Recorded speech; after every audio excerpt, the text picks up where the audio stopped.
Breast cancer cells have a hard time surviving when you eat these 9 specific foods. Hey, Dr. Amy here, and as an 8-year cancer survivor, I know how challenging nutrition advice can be after cancer. So whether you've just been diagnosed, in treatment, or even years out from your diagnosis, this video is for you. These aren't just any foods. Research shows that they contain specific compounds that help target breast cancer cells. This is going to help prevent a recurrence or help prevent progression. The sooner you start including these foods into your diet, the faster your body can fight back naturally. Starting with number 1, and this one might surprise you. Green tea specifically targets cancer cells. The compound that is responsible is EGCG, and here's what makes it incredible. It can literally seek out and destroy breast cancer cells while leaving your healthy cells untouched. When I was going through my own stage 3 diagnosis, I had no idea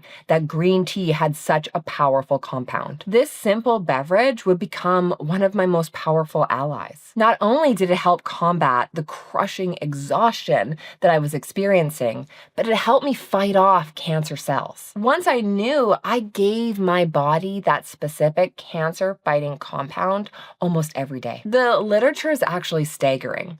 Women who consistently drink green tea have a 30% lower risk of breast cancer recurrence. But here's the mistake almost everybody makes. They pour boiling water directly over the tea leaves. This actually kills 85% of the beneficial compounds. You want your water to be around 80 degrees, so let it cool for 2 to 3 minutes before pouring it over your tea leaves. What's particularly fascinating about green tea is how it works on a molecular level. The EGCG actually blocks the formation of new cancer cell vessels that prevent it from growing. This is called angiogenesis. This entire area of anti-angiogenesis, stopping the new formation of blood vessels from cancer cells, well, this is a very promising area of cancer research. Think of it as cutting off the tumor food supply. Okay, but on to number 2, and this one could make a huge impact in saving your life. Cruciferous vegetables,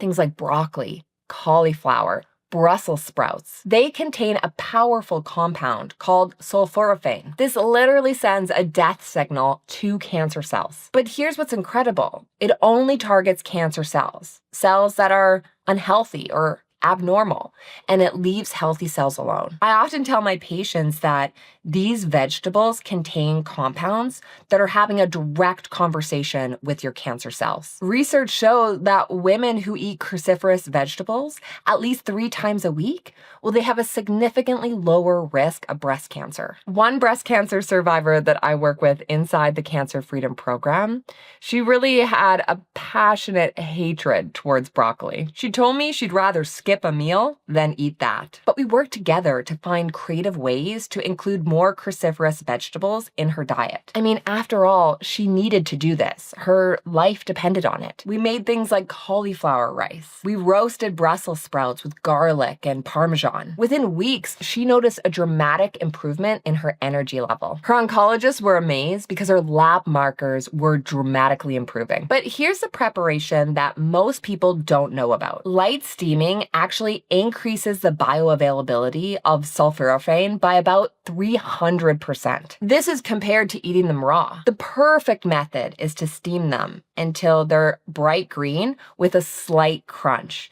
Just 3 to 4 minutes. Okay, but on to number 3, and this one tastes like dessert while fighting cancer. Berries. Berries are packed with anthocyanins. These are compounds that have been shown in multiple studies to suffocate breast cancer cells. It's going to be cutting off the cancer cell's blood supply. The beauty of berries is their versatility. You can add them to smoothies or yogurt or just eat them as a snack. But here's what truly shocked me during my own doctorate research. Women who consistently ate berries, they have lower inflammatory markers associated with cancer growth and it happens in as quickly as 8 weeks. As someone who studies cancer research and cancer treatment extensively, I'm always impressed how natural compounds that are right in front of us can have such a dramatic impact on your health. Berries don't just taste amazing, they actually work to protect your cells from damage every single day. But here's an insider tip to save money while maximizing your benefits. Frozen berries are just as beneficial as fresh ones, sometimes even more so. The freezing process actually breaks down cell walls. This makes antioxidants more available to your body. This is why frozen berries blended in a smoothie release their color so readily. Okay, but that brings us to number 4, fatty fish. This one literally changed everything for me. Salmon, sardines, mackerel, they contain critical omega-3 fatty acids. This is creating an anti-cancer environment inside your body. This makes it virtually impossible for cancer cells to thrive. And the research on this is mind-blowing. Women with higher omega-3 blood levels actually have a 32% reduction in their risk of a breast cancer recurrence. During my own treatment, I made sure to include fatty fish at least 2 times per week. Not only did it help me with the joint pain I was experiencing, but it gave me the cancer-fighting properties that I needed to fight back. But if you don't eat fish or seafood, don't panic. Algae-based omega-3 supplements are a good alternative. The key here is consistency. Your body needs a steady supply of these healthy fats to give you protection. But here's what your doctor hasn't told you. Wild-caught fish generally have 50% higher amounts of omega-3s. That's compared to farmed fish. Smaller fish like sardines or anchovies, they also tend to have lower levels of mercury while still having those high levels of omega-3. I often recommend these to my patients as the safest and most cost-effective option. Okay, but on to number 5. Turmeric. This contains what I call nature's most powerful anti-cancer compound. Curcumin works by blocking multiple pathways that cancer cells use to grow. It's like putting roadblocks up at every turn. But here's the problem that stumps most people. Curcumin's actually poorly absorbed on its own, so most people get almost no benefit. The solution is simple, but it's crucial. Combining black pepper increases the absorption of curcumin by 2,000%. That's not a typo, 2,000%. In my practice, I've seen patients who consistently lower their inflammatory markers if they consistently include turmeric or curcumin in their diet. One woman that I work with, she consistently added a turmeric latte to her morning routine, and within 6 weeks, her inflammatory markers were down. She had a significant improvement in her joint pain and her overall energy levels. But here's my secret weapon. Fresh turmeric root is even more powerful than the dried powder. You can grate it into a smoothie or stir fries or brew it as a tea. But the fresh root has a more complex flavor profile, but it also contains additional benefits that are often lost in that drying process to get to the powder. Okay, but moving on to number 6. This is a combination of what I call the dynamic duo of cancer fighting, garlic and onions. This contains organosulfur compounds. This has been shown to slow the growth of breast cancer cells by 40%. This actually enhances the effectiveness of conventional treatment. The research from the European Perspective Investigation into Cancer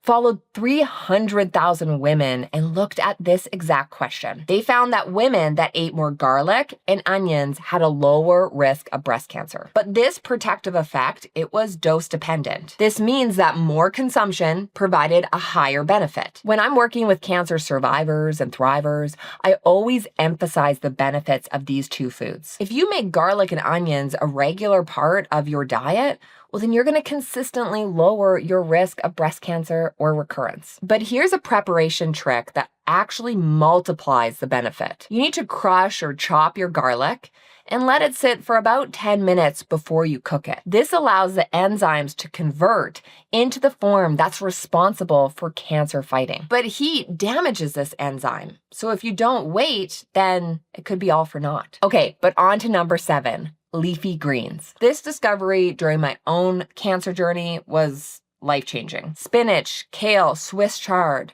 They're rich in folate. They also contain carotenoids and antioxidants. This literally repairs cellular DNA damage. This is what's going to support healthy cell division. These nutrients are particularly crucial in hormone-sensitive breast cancer. During my stage 3 cancer treatment, I was struggling with crushing fatigue. It made me feel like I was living in slow motion. But adding more leafy greens into my diet, either through salads or smoothies or sautéing, well, this dramatically improved my energy. This deeply supported my body's recovery process. The folate in these vegetables is critical for cellular DNA repair, and that is needed for preventing cancer recurrence. Research shows that women with a higher intake of folate have about a 25% reduction in breast cancer recurrence, particularly among those who also limit their alcohol consumption. These two work synergistically to protect on a cellular level. But here's something that will change how you shop for greens. Dark leafy greens are excellent sources of chlorophyll. This has its own anti-cancer properties. The deeper the dark green color, the more chlorophyll it contains. This is why I always tell my patients to pick the darkest green vegetables you can find. Okay, but moving on to number 8, mushrooms. This might be nature's most underrated immune booster. They contain beta-glucan and other compounds that supercharge your immune system. This has a direct anti-cancer effect. These compounds help your immune system to better detect and eliminate abnormal cells. In traditional medicine, mushrooms have been used for centuries to support cancer treatment. Modern medicine has validated many of these traditional uses. Certain mushrooms can slow cancer cell growth and enhance the effect of conventional treatment. I often recommend that cancer survivors and thrivers, they include mushrooms in their weekly diet. You can sauté them, add them to a soup, or even supplement. These powerful fungi provide ongoing immune support 24/7. Okay, but on to number 9. Pomegranates. This is a fruit that's a cancer cell assassin. These are compounds that have been shown in multiple studies to reduce the risk of breast cancer progression. It reduces the risk of metastases by about 87%. This works by interfering with the tumor's blood supply, which it desperately needs to continue its growth. The research is particularly compelling in hormone-sensitive breast cancer. Studies show that pomegranate actually blocks estrogen production. This is going to reduce the risk of hormone-sensitive breast cancer cells from growing. One woman I work with inside the Cancer Freedom Program, she originally found pomegranate to be too tart, so she just avoided it completely. But we experimented with adding pomegranate seeds to her salads, or blending it into a smoothie, or diluting the pomegranate juice with water. Now she's been including it in her diet for over 2 years. She reports excellent energy and she has clean follow-up scans. But here's an option that might surprise you. Pure pomegranate juice is actually more concentrated than the seeds. But make sure it's 100% pomegranate juice, no sugar added. Okay, so now that you know these 9 foods that help kill breast cancer cells, the next thing you need to know are what foods to avoid. Some of these foods might shock you because there are only very few select foods that have been consistently linked to an increased risk of cancer. So if you eliminate these foods, you're dramatically lowering your risk. That's exactly why I'm gonna link up this next video for you here. Click the link here and I'll see you in the next video.